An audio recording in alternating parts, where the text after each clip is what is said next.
Honourable Member for Edmonton Manning.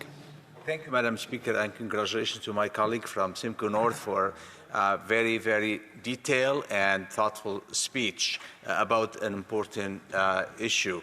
The conflict of interest, the many breaches of the conflict of interest, and the amount of that leads basically to, we're in a corruption conversation here.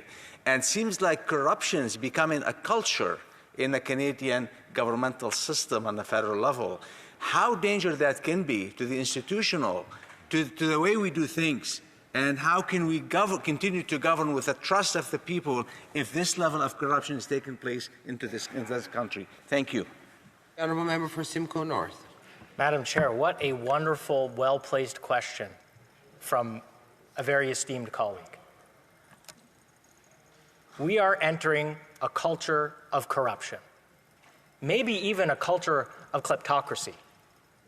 What we are overseeing here are well-connected Liberal insiders that have the inside track to government programs, self-dealing. The Auditor General couldn't have been more clear. 186 examples of a conflict of interest. Questions and comments? The Honourable Member for Brandon Souris. Thank you, Madam Speaker, and I just want to talk my colleague to expand on what we're talking about here, and he just started to in that last question, answering it in regards to the alleged failure to produce documents pertaining to the Sustainable Development Technology Canada. I mean, this was all supposed to be about sustainability, and here we are with a government that is showing some of the largest corruption of any government in Canadian history, and accountability is what we're here to get to the bottom of.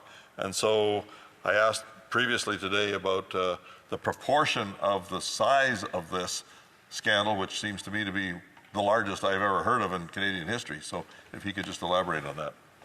Member for Simcoe North.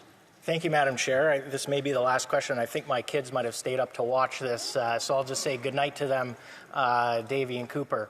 But I thank the honourable member for the question about the size of the corruption. The Auditor General has called into question almost $400 million of payments out of this fund that either went as a matter of conflicts of interest and self-dealing or to recipients who were ineligible to receive the funds in the first place. The sheer size of this boondoggle is quite massive, the likes of which we've never seen before, Madam Chair.